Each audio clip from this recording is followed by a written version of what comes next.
विद्यार्थी मित्रांनो,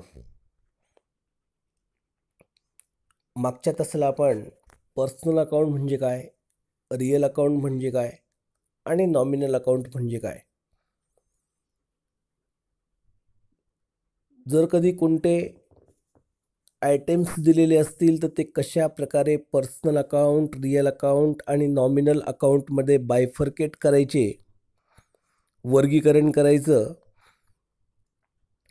याबद्दल आपण सर्व माहिती मागच्या तासाला घेतली. बऱ्याच विद्यार्थ्यांनी मागील दिलेले जे प्रश्न आहेत ते प्रश्न सोडवलेले नाही आहे. उत्तर मी काल तुम्हाला पाठवलेले आहेत. आपण सोडवलेल्या प्रश्नांशी त्या उत्तरांशी सांगड घालावी. आता आपण त्याच्या पुढची स्टेप आणि जी सगळ्यात महत्त्वाची स्टेप आहे ती घेणार आहोत. ते म्हणजे golden rules of debit and credit. Golden इथं शब्द झालेला आहे, गोल्डन रूल्स. म्हणजे हे जे रूल्स आहेत हे तुम्हाला 11वी पासून MCOM पर्यंत लागणार आहेत. एक वेळेस पर्सनल अकाउंट काय, रिअल अकाउंट कोणतं, नॉमिनल अकाउंट कोणतं, असं एक वेळेस बायफर्केट झालं, वर्गीकरण झालं, क्लासिफाय झालं की त्यानंतर हे रूल्स आपल्याला ॲप्लाय करावे लागतात. व रूल्स ॲप्लाय केल्यानंतर आपल्याला कळतं की ते डेबिट येईल का क्रेडिट येईल. आणि ही सगळ्यात महत्त्वाची स्टेप आहे. कारण एक वेळेस हे आलं म्हणजे पुढच्या अकाउंटिंगच्या सर्व टर्म्स तुम्हाला चांगल्या पद्धतीने येतील.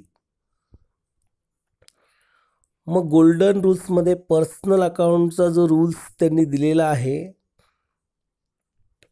तो आहे debit the receiver and credit the giver. Real अकाउंटचा जो रूल आहे तो आहे debit what comes in and credit what goes out. आणि नॉमिनल अकाउंटचा जो रूल आहे तो आहे debit all the expenses and losses and credit all the incomes and gains. आता हे जे गोल्डन रूल्स आहेत हे गोल्डन रूल्स तुम्हाला तुमच्या वहीत मिनिमम 7 वेळेस लिहायचं आहे. 2 वेळेस बघून लिहा आणि बाकीच्या 5 वेळेस न बघता लिहायचं आहे. मी उद्यापासून कोणत्याही 11वीच्या स्टुडंटला कॉल करेल आणि त्याला गोल्डन रूल्स विचारेल. हे गोल्डन रूल्स सांगताना मी स्पेलिंगसुद्धा विचारेल, म्हणून स्पेलिंगसुद्धा व्यवस्थितरित्या पाठ करावे.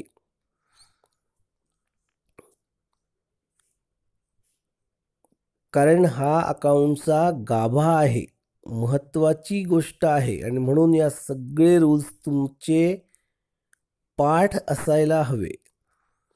रूल्स पाठ असतील तर ते रूल्स कसे वापरायचे याबद्दल आता मी तुम्हाला पुढच्या मुद्द्यात एक्सप्लेन करणार आहे.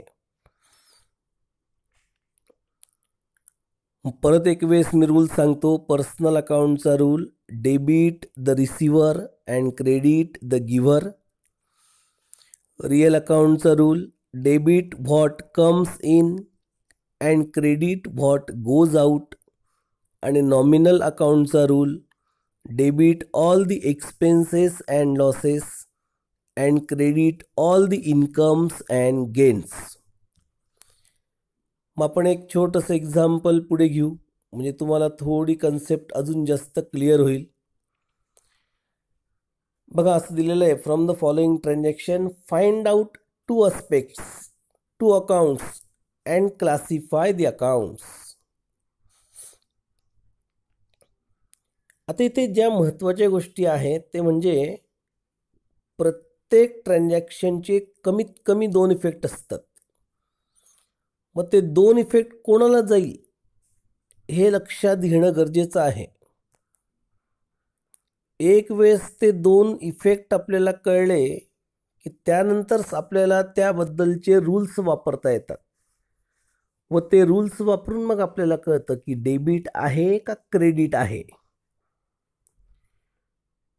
जसं इथे बघा, फक्त आपण 2 आस्पेक्ट्सचा इथे अभ्यास करूया पहिले व 2 आस्पेक्ट्सचा अभ्यास केल्यानंतर मग आपण पुढच्या गोष्टीकडे वळूया. बघा, पहिलं दिलेलं आहे त्यांनी, Cummins business with cash ₹20,000. Cummins म्हणजे सुरुवात करणे. बिझनेसची सुरुवात केली रोख रकमेने ₹20,000. आता थोडा विचार केला तर तुमच्या इथे 2 गोष्टी लक्षात येतात. आपण बिझनेसच्या दृष्टिकोनातून विचार करायचा आहे. बिझनेस स्टार्ट करण्यासाठी रोख रक्कमने सुरुवात केलेली आहे, म्हणजेच रोख रक्कम बिझनेसमध्ये आली ना. रोख रक्कम बिझनेसमध्ये आली म्हणून त्याला म्हणतात, पहिला इफेक्ट जाईल तो कॅश अकाउंटला जाईल. Cash comes in to the business. Business 20,000ने सुरू केला म्हणजे 20,000 व्यवसायात पैसे आले ना, म्हणून 20,000 comes in to the business. Therefore we say that cash comes in to the business. म्हणून पहिला इफेक्ट जो जाईल तो कॅशला जाईल. आता जेव्हाही कमेन्स बिझनेस सुरुवात होते, पैसे बिझनेसमध्ये येत आहे, मग पैसे बिझनेसमध्ये येतील तेव्हा निश्चित पद्धतीने ते पैसे देणारा कोणीतरी असेल ना. मग इथे पैसे इन्व्हेस्ट करणारा आहे. Person investing into the business, आणि त्याला आपण म्हणतो कॅपिटल, की जे कॅपिटल प्रोप्रायटर प्रोव्हाइड करतो. प्रोप्रायटर पैसे बिझनेसमध्ये गुंतवतो आहे, म्हणजे प्रोप्रायटर बिझनेसला पैसे देतो आहे. So proprietor is the giver. दुसरा आस्पेक्ट काय येईल, प्रोप्रायटर इज द गिव्हर. आणि प्रोप्रायटरच्या संज्ञेच्या ऐवजी इथे आपण संज्ञा वापरतो ती म्हणजे कॅपिटल. आपण डेफिनेशन्स बघितल्या, त्या डेफिनेशन्समध्ये प्रोप्रायटर हा शब्द न लिहिता त्या शब्दाच्या ऐवजी लिहिला जातं, एकतर कॅपिटल लिहिलं जातं किंवा ड्रॉइंग लिहिलं जातं. जेव्हा प्रोप्रायटर बिझनेसमध्ये पैसे इन्व्हेस्ट करतो तेव्हा कॅपिटल, आणि जेव्हा प्रोप्रायटर बिझनेसमधून पैसे काढतो तेव्हा ड्रॉइंग. मग इथे प्रोप्रायटरने पैसे इन्व्हेस्ट केलेले आहेत म्हणून इथे शब्द वापरला जाईल तो म्हणजे कॅपिटल.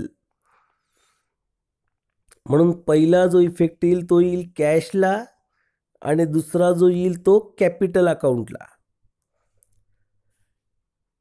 हे रिसिव्ड, विथ, पेड हे अशा प्रकारचे अकाउंट बुक किपिंग अँड अकाउंटन्सीमध्ये नसतात. कमेन्स अकाउंट असं कोणत्याच प्रकारचं अकाउंट नसतं.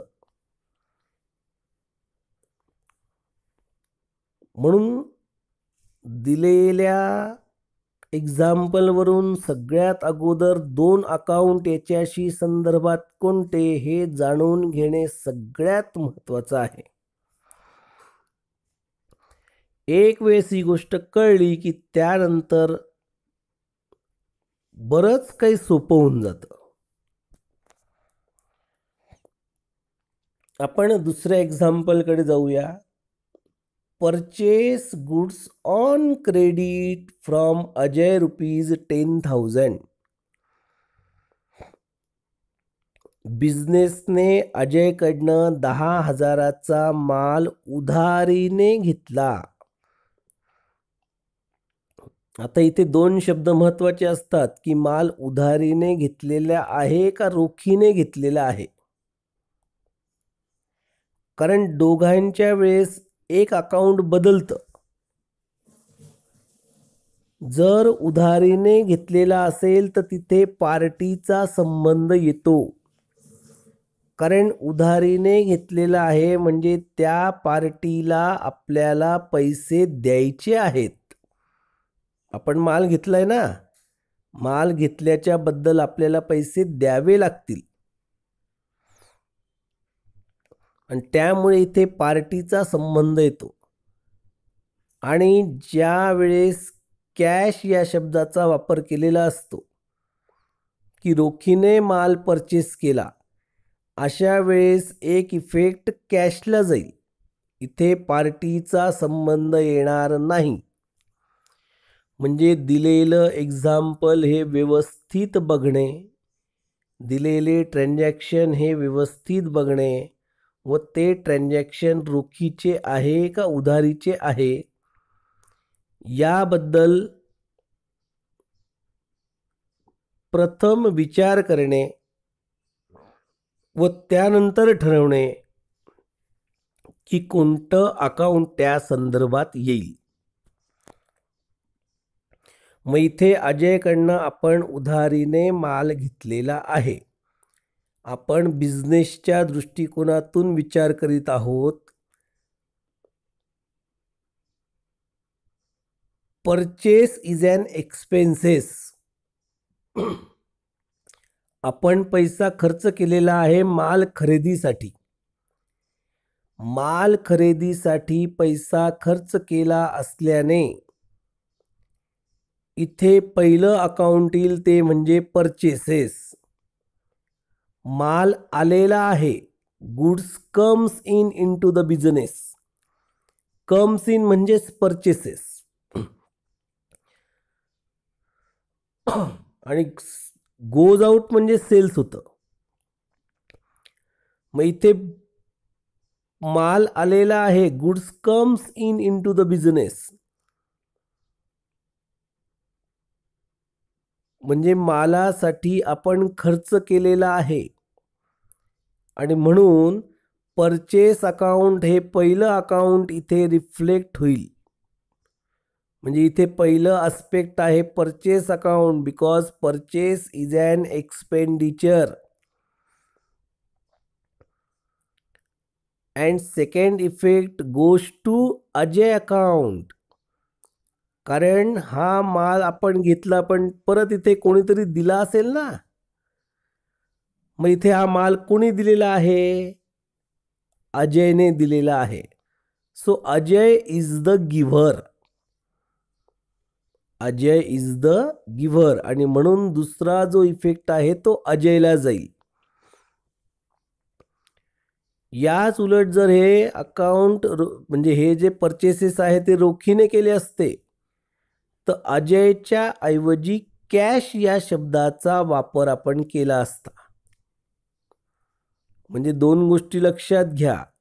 उधारीने माल खरेदी केलेला असेल तर पार्टीचं नाव येतं आणि रोखीने माल खरेदी केलेला असेल तर कॅश अकाउंटशी त्याचा संबंध येतो. आणि म्हणून इथे उधारीने आहे म्हणून पहिलं purchase is an expenditure and second thing is Ajay is the giver.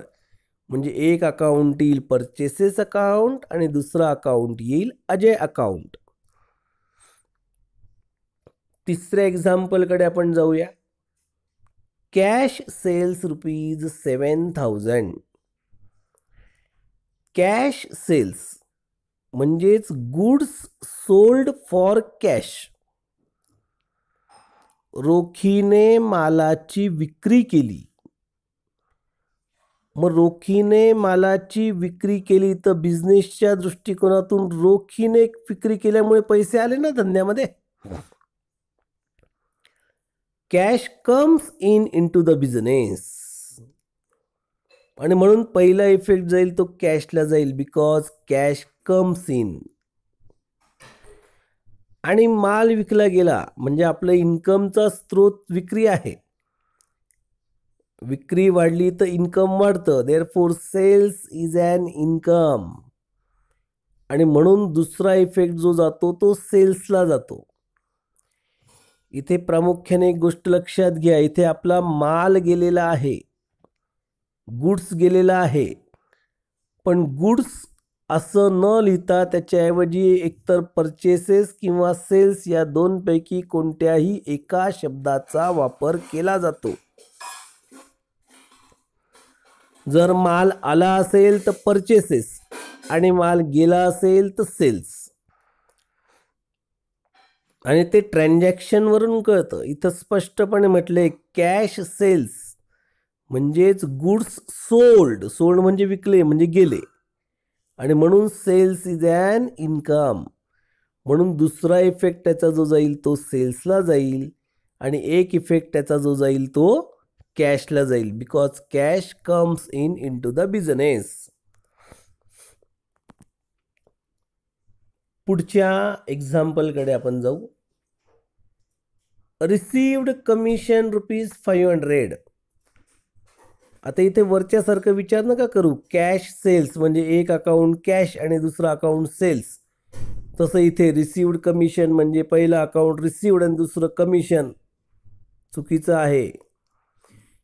मी तुम्हाला परत सांगतो की रिसिव्ड, पेड, कमेन्स असे शब्द अकाउंटमध्ये बुककीपिंग अँड अकाउंटन्सीच्या जे टू फोल्ड इफेक्ट्स देतात त्याच्यामध्ये येत नाही. म्हणून थोडं नीट लक्ष द्या. रिसिव्ड कमिशन, कमिशन मिळालेलं आहे. मग कमिशन जेव्हा मिळतं ते पैशांच्या स्वरूपातच मिळतं. म्हणजेच बिझनेसकडे पैसे आलेले आहेत. म्हणून पहिला इफेक्ट जो जाईल तो कॅश अकाउंटला जाईल. Because cash comes in to the business. आणि कशाबद्दल ती कॅश आली तर कमिशन बद्दल ती कॅश आली. म्हणजे कमिशन हा इन्कमचा स्रोत आहे. Commission is an income and therefore second effect is going to commission account. So first effect is cash account because cash comes into the business, and second effect goes to commission because commission received is an income from the point of view of business. Next example घ्या. Paid rent ₹800. ₹800 आपण भाड्यापोटी दिले. Rent म्हणजे भाडं. मग ते घराचं असेल, गोडाऊनचं असेल. इथे बिझनेस म्हटलं म्हणजे गोडाऊनचं असेल किंवा त्या जागेचं असेल. मग पेड रेंट. आता इथं बघा शब्द आला पेड. पेड म्हणजे देणे. मग काय दिले असतील? निश्चित पद्धतीने इथे कॅश दिली असेल, कारण रेंट सुद्धा आपण कॅशच्या स्वरूपातच देतो. आणि म्हणून पहिला इफेक्ट त्याचा जाईल तो कॅश अकाउंटला जाईल. Cash goes out from the business. Cash goes out from the business. आणि कशाबद्दल ती कॅश गेली तर रेंट बद्दल गेली. म्हणजे रेंट इज ॲन एक्सपेंडिचर. रेंटच्या खर्चाबाबत ही एंट्री दिलेली आहे, ट्रान्झॅक्शन दिलेलं आहे. म्हणजे rent is an expenditure and therefore one effect is going to rent account. लक्षात घ्या, रिसिव्ड पेड हे अकाउंट नसतात. म्हणून चुकीने सुद्धा रिसिव्ड अकाउंट, पेड अकाउंट अशा शब्दांचा वापर करायचा नाही. मग अशा पद्धतीने प्रत्येक ट्रान्झॅक्शनमध्ये कमीत कमी 2 इफेक्ट असतात आणि ते आपल्याला शोधून काढायचे असतात.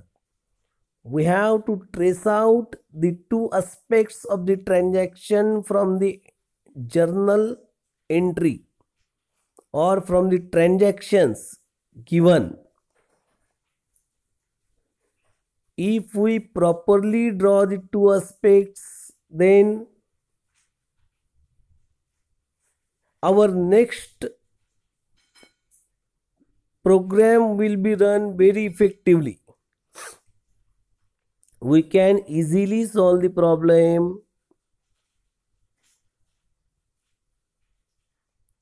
So first of all, you try to understand that which two accounts are related with the given transaction.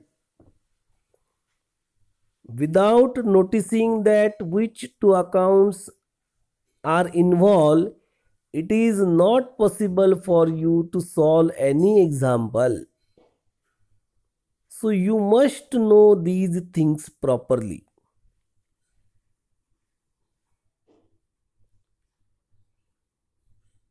याचंच मी एक एक्झाम्पल तुम्हाला आता होमवर्क म्हणून देतो आहे. त्याच्यात तुम्हाला 2 आस्पेक्ट्स शोधायचे आहेत. कोणते कोणते आस्पेक्ट्स येतील. ह्या रेकॉर्डिंग नंतर, या व्हिडिओ नंतर तुम्हाला ते सेपरेट मी पाठवेल आणि प्रत्येकाने ते सॉल्व करून पाठवायचे आहे. सॉल्व करताना ते ग्रुपवरच पाठवायचे आहे. वैयक्तिक माझ्या मोबाईलवर कोणीही पाठवायचं नाही. ग्रुपवरच पाठवायचं आहे आणि ते सुद्धा आज संध्याकाळपर्यंत किंवा जास्तीत जास्त उद्या 12 वाजेपर्यंत. It is compulsory for each and every student that he must solve the problem and send into our group.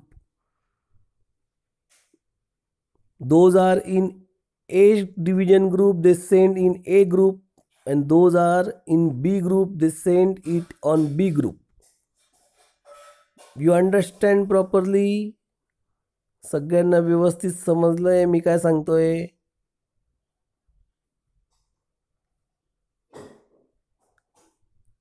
फक्त परचेस सेलमध्ये कॅश आहे का क्रेडिट आहे हे व्यवस्थित बघायचं आणि त्यानुसार विचार करायचा. Okay, bye.